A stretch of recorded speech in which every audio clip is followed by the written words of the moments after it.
Next, how should people living on a fixed income diversify their finances to maximize their savings potential? So I know you're talking about Acorns, and Acorns is an investing type of account.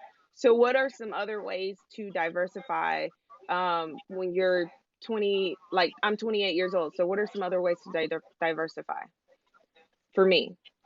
Okay, so that term diversity, uh, Hmm. first, if you're talking to a financial planner, they're usually talking about diversify in terms of stocks, bonds, things like that. But Hmm. really, when you diversify, your savings is to be diversified. So Okay. what happens is in Acorn, once you open the Acorns account, you don't Hmm. have to invest. Okay. You can just start saving. Okay. Once you have a certain amount saved, then you start investing.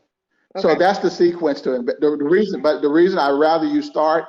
So let's say you were doing your 10% or whatever, but I would rather Hmm. you go ahead and start the Acorns account is because you're still getting the investment experience. Right. It's not enough that it's going to affect your lifestyle, but Right. it is enough that you'll be getting the experience and you'll be learning how to invest and things like that. In terms of diversity, that's a very individual thing. It has to do with risk tolerance and a lot of other factors. Okay. Um, Personally, I don't believe that unless you're dealing with a professional. Right. I really of your saving amount. And there's a lady. She wrote a book called The Millionaire Maker, and at the time she said, unless your stocks or investing is your business, Right. no more than 20% of your disposable or your disposable savings should be in the market. Gotcha. And that to me is a very safe position. Now you're going to have a lot of financial planners who disagree with that. Oh no, no, no! You need to be 100% invested. Well, Right. that's because they get graded on how much you're invested. Okay. All right, but they're not there when you have like with this pandemic when the Right. market starts, and most people don't have the emotional fortitude to handle Right. a downturn in the market. Okay. That's just the reality of it. Right. Okay, Right. if you do, like I said, if your strategy is time in the market and Right. not timing the market, when the market goes down, you're still going to invest the same amount you've been investing every month anyway, Right. and you'll get something on your side that's called dollar cost averaging. Okay. And what dollar cost averaging does is you bought someone that was high, you bought someone that was low, but the average cost to you keeps you at a safe point. Okay. It's of wisdom to people of color on the importance of saving money. The again, it is and I'm careful. You know, I'm a Christian, and a lot of times you don't want to off-put other people by citing things. But there's a scripture that Right. said, "Money cureth all things." And I laugh at this because I said that to a pastor. He said, "The Bible doesn't say that, but actually it does in Ecclesiastes."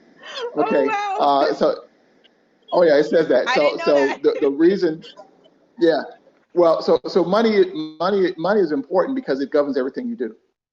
People like to say, well, I don't like to talk about money, but it's not true. Right. Every day you're talking about money, and that's one of the reasons why I did my weekly journal, which Hmm. allows you to once a week take a thought about money Okay. and direct your mind to it, because whatever you do, Hmm. uh, you're thinking about money. This graphic costs money. Right. To feed the people during the pandemic costs money. To Right. pay for it to run a church costs money. Hmm. All right. It is whether you like it or not, it is embedded in every part of your life. Right. And because of that, have a good plan. Have Right. a faithful plan. Right. Make it something you discuss with your children. Right. Involve them in the decision making. Involve your spouse in the decision making. Right. It is worth it.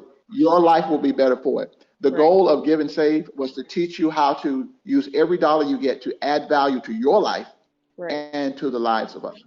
Right. To the lives of others. If you back to the people you know, if you start looking around, inevitably you're going to find somebody that never seems to be struggling. That when things go down, they seem to go right along. They still Okay. eat out. They still go. You're going to find people, and I suggest you ask them, what did you do? Right. What did you do? If you surround yourself with people who are constantly struggling, who always want to argue about the check at dinner, one of my pet peeves, if you surround yourself with people like that, then that's the information you're going to get. Do you have any closing remarks? Thank you so much for what you're doing. I think it's important. I think it's going to bless you in the long run. Again, because what you're doing is what I just suggested. The more people you talk to about this, the more you're thinking. And understand this, without a doubt, audience, I am learning as much from Anna as Anna is learning from me. So one of the things that there's an old book, it's over 100 years old, called The Science of Getting Rich. But one of the things it talks about is that an interaction should add value to the people interacting. So this is actually my first Instagram TV interview. So as Anna is learning from me, I am learning from Anna. We learned about sound. We learned about our background. We learned about whether or not the text comes up backwards. We learned how to refer people to the website so that they can follow along as I talk. But that's it. In any interaction, whenever, wherever possible, you want to be sure that you're adding value to that interaction and the person is adding value. I say that also because even if a person you call friend, if after a time you realize that that value isn't being added, you may need to take a break. Right. Thank Thank you. you. Thank you.